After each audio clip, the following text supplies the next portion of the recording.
Friday, the 13th of January, 1948, the flag of the United Nations stood at half-mast. Mahatma Gandhi was dead, assassinated. And for the first time in its history, the United Nations Assembly set aside a day's session to honor a man. Not the head of a state, a general, a king, but a lone man who, without army, riches, or political alliance, had been called the most powerful man of the 20th century.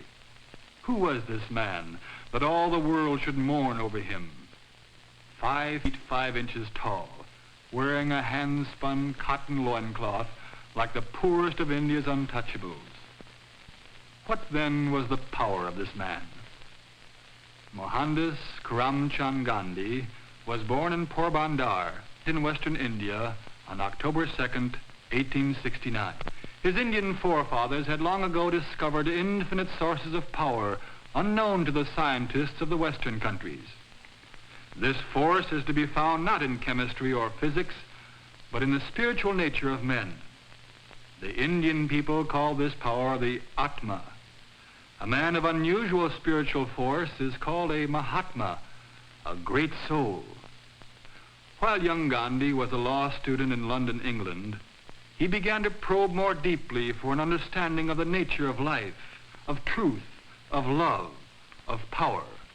He studied not only his law texts, but 2 books which he believed to be the most important literature in existence. One was the Bhagavad Gita, the most ancient sacred book of India, and the other, the Bible. In the Gita, Gandhi learned about love, the force that holds people together and causes them to rise above themselves. There are good and evil in every man, but when a person loves, he strengthens the good in those about him. Truth, combined with love, is the greatest force in all the earth. Gandhi was to call its use non-violence, satyagraha, a greater power than that of the largest gun or bomb or army. In the Bible, especially in Jesus' Sermon on the Mount, young Gandhi found profound answers to his profound questions.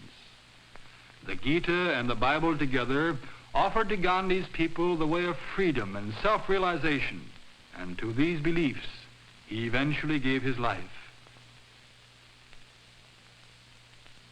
Graduating from law school at the age of 22, he returned to India in 1891.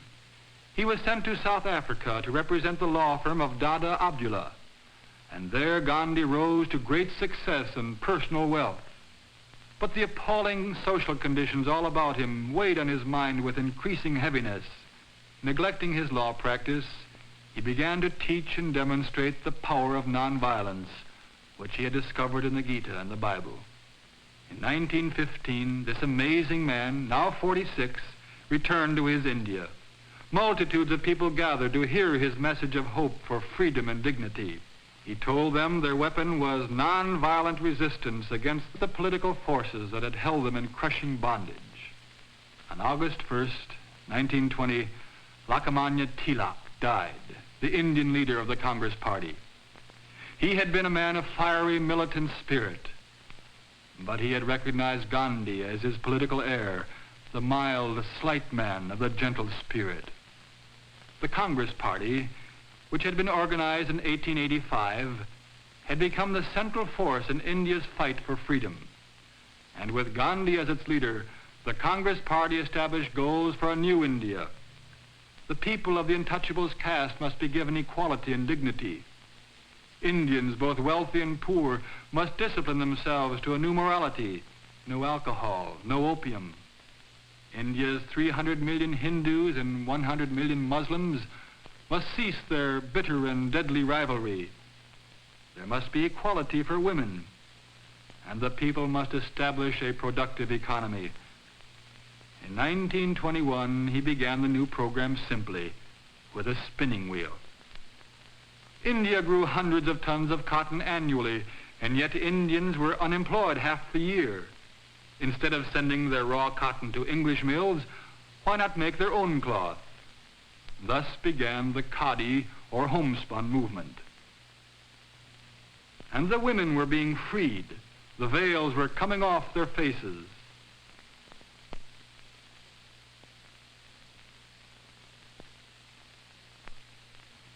At the Madras Congress, there were clear signs of India's new self-discipline and self-confidence.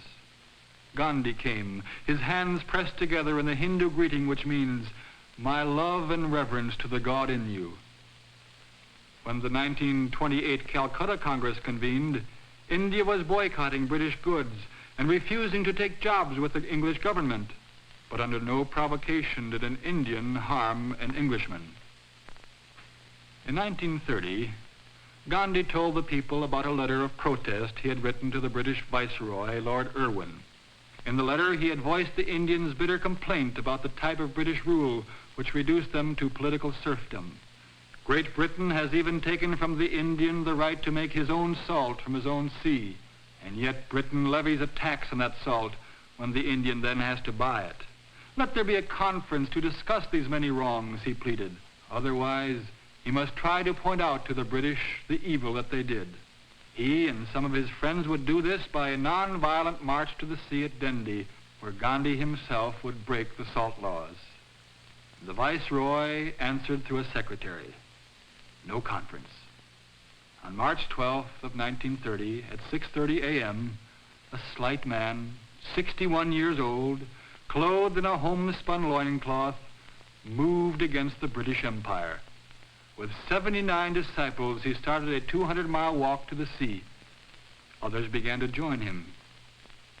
The Viceroy and other statesmen watched with curiosity. Still greater crowds joined him. From all over India they came. Journalists from other countries were flown in to report on this march, this protest, this feeble and farcical protest, this far-reaching and fearsome protest. Each day he stopped for an hour to spin. He spoke to the crowd saying, "If any violence is shown against the British, then no matter what ends are gained, the march will have failed." On April 5th, they reached the sea. Then Gandhi marched into the sea, and from it he took a pan of water to be refined into salt. All along the shores of the sea, thousands moved in, each with a container to take out the water, distilling it, gathering the salt in great mounds. Soldiers came and confiscated the salt, but even yet more was distilled. Gandhi was arrested. People across the world, even the American and French governments, spoke out, questioning the British action. In India, millions of people demonstrated their impassioned protests. Soldiers and police sought to quell the multitudes with riot clubs. Still, no hand was raised against the British. On January 25th, 1931, Lord Irwin announced an end to the salt laws, as well as the release of Gandhi. The Karachi Congress appointed him to represent them at the Round Table Conference in London. He sailed from Bombay on August 29th, an infectiously happy man. In England, he attended the Round Table Conference of 112 delegates, most of them appointed by the Viceroy. As the meeting progressed, Gandhi realized that only division was being cultivated. Instead of a united India, plans were being discussed for a separation between Muslim and Hindu and Sikh and Untouchable and Parsi and Indian Christians. Meanwhile, in India, During Gandhi's absence, the new viceroy had made arrests without warrant, had suspended court trials, had outlawed political organizations and meetings, had seized property, had jailed 100,000. Gandhi returned to India. His wife and young Jawaharlal Nehru and the numberless followers of Gandhi now called him Bapu, the father. Bapu began his work immediately. His first consideration was for that part of the great Indian family called the Untouchables. For thousands of years they had been ostracized, but Gandhi ignored this strange mandate of the culture, and he gave them a new name, Harijan, children of God. The British, however, perpetuated this ancient tradition of separating the Untouchables by insisting that they have a separate vote in governmental matters. Gandhi now vigorously expressed his opposition to English treatment of the Harijan.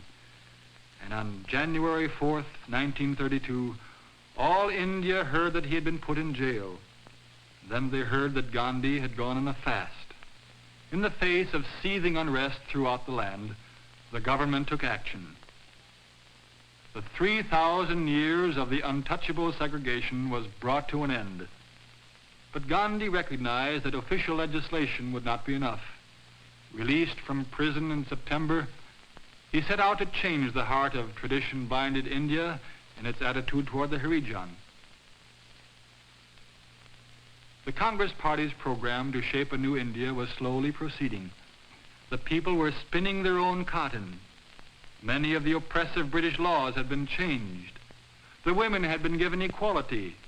The untouchables had been freed. And the country and the people had a dignity they had never known. Gandhi was dissatisfied. He was still looking for the answer to the great enigmas that were embedded in the life of his countrymen. So on October 24th, 1934, he announced his resignation from Congress. The essential life of India, he believed, lay in its 700,000 villages.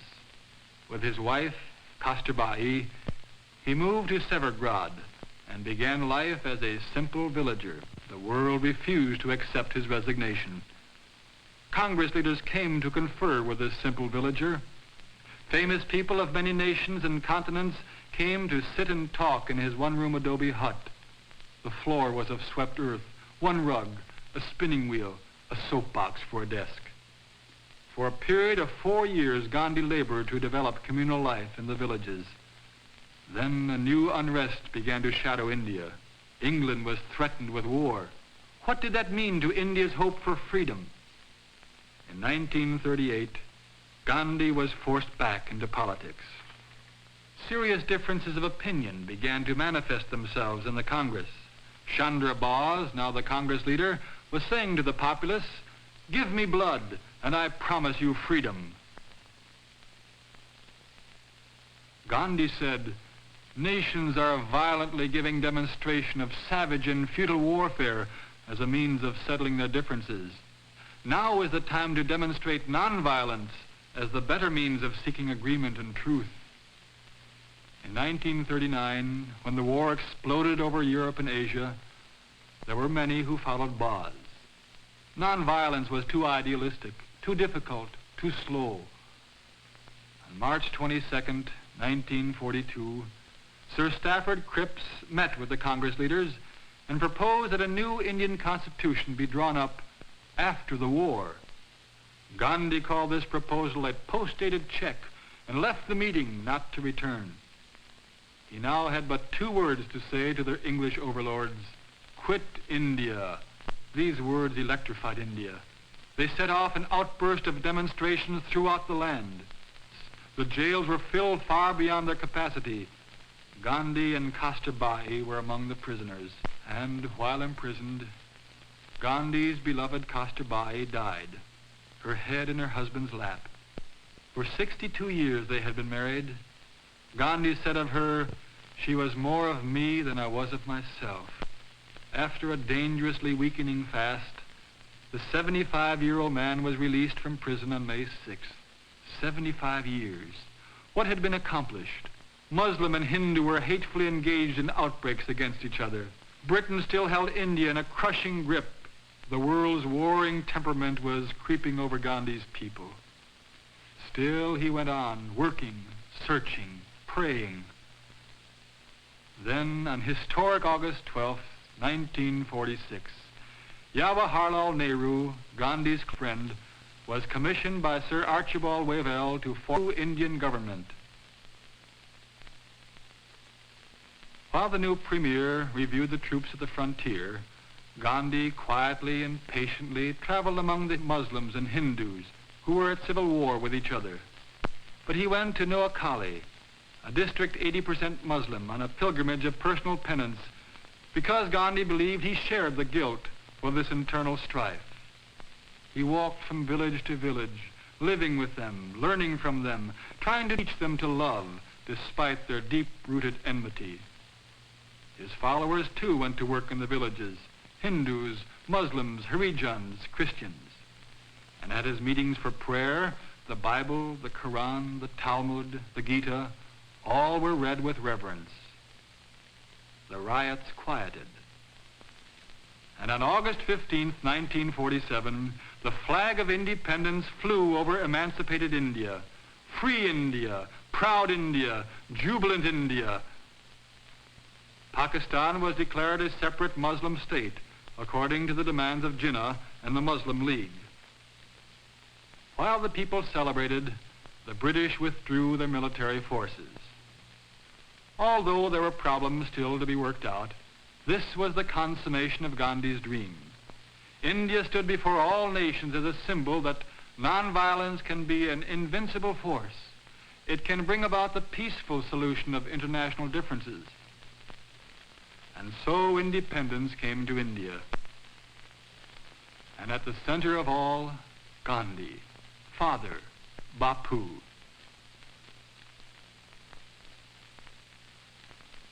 But Bapu was not at the festivities. He had spent the day fasting and praying. There was still much work to do. He was growing old. His days were drawing close. On January 30th, 1948, at 5:30, Gandhi went from Birla House to his prayer meeting. A man who feared Gandhi's teaching and power stepped forward and bowed to him. The man fired a gun. And so Mahatma Gandhi, a great soul, finished with his life. At dawn they dressed him in the loincloth which he had spun, and which throughout the world had become a respected symbol. There were garlands of flowers. The flag of India was draped over him. After the procession, the body was burned. And the ashes were sent to 6 continents and to all parts of India. But the spirit of the man had long preceded the particles of ash. His spirit was alive in the land, releasing truth, drawing people into relationships of understanding and trust, achieving dignified human stature, demonstrating the invincible power of love.